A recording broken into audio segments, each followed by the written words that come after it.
はい、どうもこんにちは。ロイヤルブルーコーヒーのバリスタ豊です。本日は美味しいアイスコーヒーの作り方について説明していきたいと思います。最近暑くなってきてますし、特に台湾とかは暑い時期が長いのでアイスコーヒーが、飲みたい人もたくさんいると思うんですけども、スペシャリティコーヒーのような、少しいいコーヒー豆ってホットが一番味わい深いというかいいんじゃないかというふうに思っている方が多いと思うんです。確かにホットの方がいいかもしれません。でも気持ち的にアイス飲みたいよね。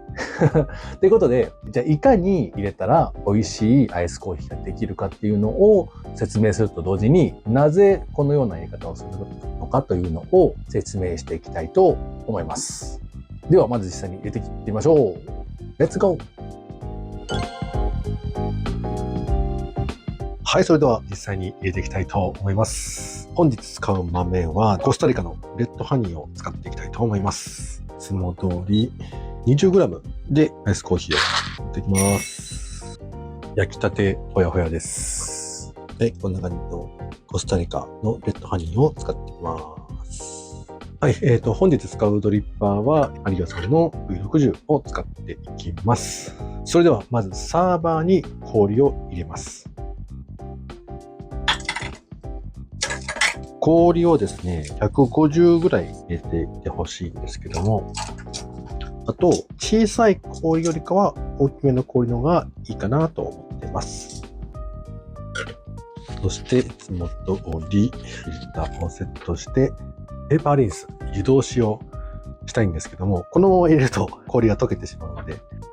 別のところでペーパーリンスをします。そして入れていきます。それでは入れていきたいと思います。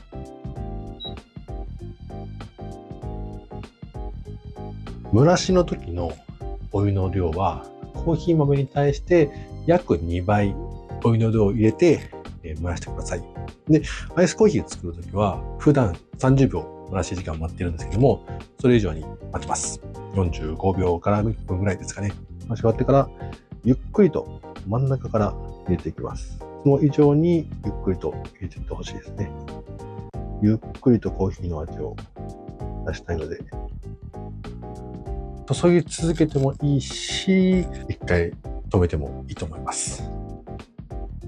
完成時間を見ながらですかね。完成時間がだいたい2分から2分30秒ぐらいのところで収まるように調整してもらったらいいと思います。で、僕の場合は 180g まで入れました。で、落ちきるのを待ったらちょうど2分から2分30秒ぐらいの間なんで、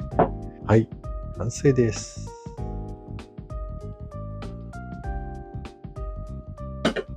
で、最後にしっかりと味が均一になるように混ぜてもらって出します。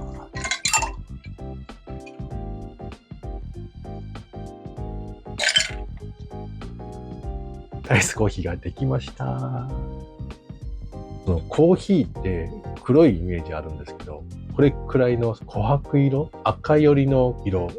のコーヒーが僕は好みですね。浅いの証拠なんですけど。うまい。やっぱレッドハニー、ハニープロセスは個性がありつつ、そこまで強くない素晴らしいバランスの取れた生成方法ですね。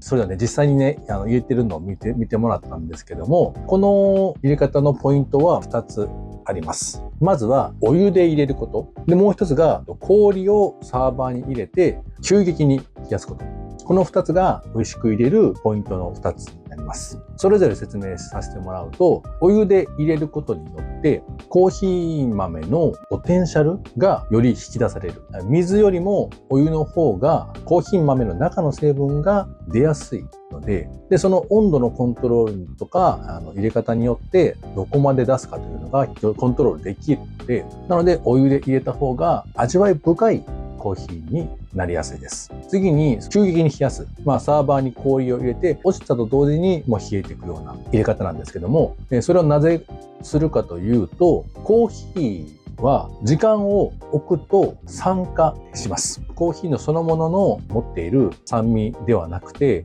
嫌な酸味というか、酸化する現象が起きるんですけども、その酸化が早まる温度帯が40度から80度の間なんですね。なので、88度とか90何度で入れたコーヒーが落ちました。コーヒーが一番美味しくいただける温度が85度なんですけども、もうほぼほぼ80度に近いじゃないですか。ほんの5分置いただけで酸化のスピードが速い温度帯に入ってきます。なので、入れた後に、例えば冷蔵庫に冷やすとか、そのまま冷めてから冷蔵庫に冷やすであったら、40から80度の間に入ってる時間帯が長いので、酸化がどんどん進んでいってしまうので、美味しいコーヒーもだんだん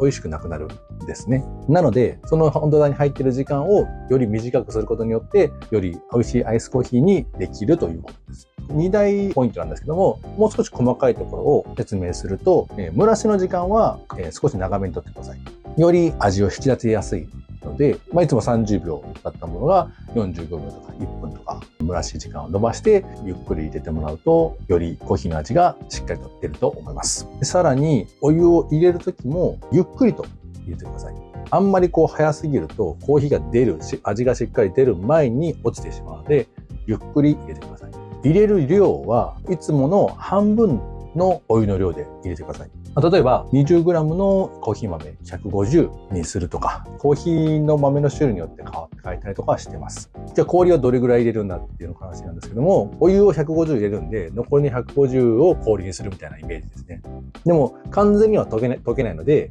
180ぐらいのお湯を入れた方が、ちょうどいつも飲んでる味ぐらいになるんじゃないかなと思ってます。これはあくまでもスペシャリティコーヒーはこういう風に入れた方が美味しいよという風なイメージですかね。深入り寄りのコーヒーだと、水出しでも十分味は出るので、水出しの方が手軽だとは思うんで。ただスペシャリティコーヒーで試したんですけども、もともとコーヒー豆が持っている味がそこまで引き出されないんじゃないかなという風な感じなので、スペシャリティコーヒーでアイスコーヒーをいただく場合は、氷の中に直接入れる方がいいと思います。で、これはハンドドリップでもドリップバッグでも同じようなことが入れると思うので、もしドリップバッグでアイスコーヒーを入れたい場合でも、直接氷の中に入れてもらえるといいと思います。ただ、ちょっと高めじゃないと、コーヒーについてしまうから、カップの選択はちょっと考える必要がありますけども、例えば背の高いものじゃないと、くっつけた時に氷についてしまうからあんまり良くないのかなと思うんですけど。はい。なので本日はバリスタトヨ的な一番美味しいアイスコーヒーの作り方をご紹介しました。皆さんもお家で美味しいアイスコーヒーを作ってみてください。ではまた。如果你觉得这个影片有帮助，或者是喜欢，多多帮我按赞，这样子我会更努力的制作新的影片。如果有什么疑问，留言给我，很欢迎提问。如果你订阅了频道，当最新的影片上传的时候，你会接收到通知，你就不会错过哦。让我们一起继续追求对你来说美味的咖啡吧，下次见。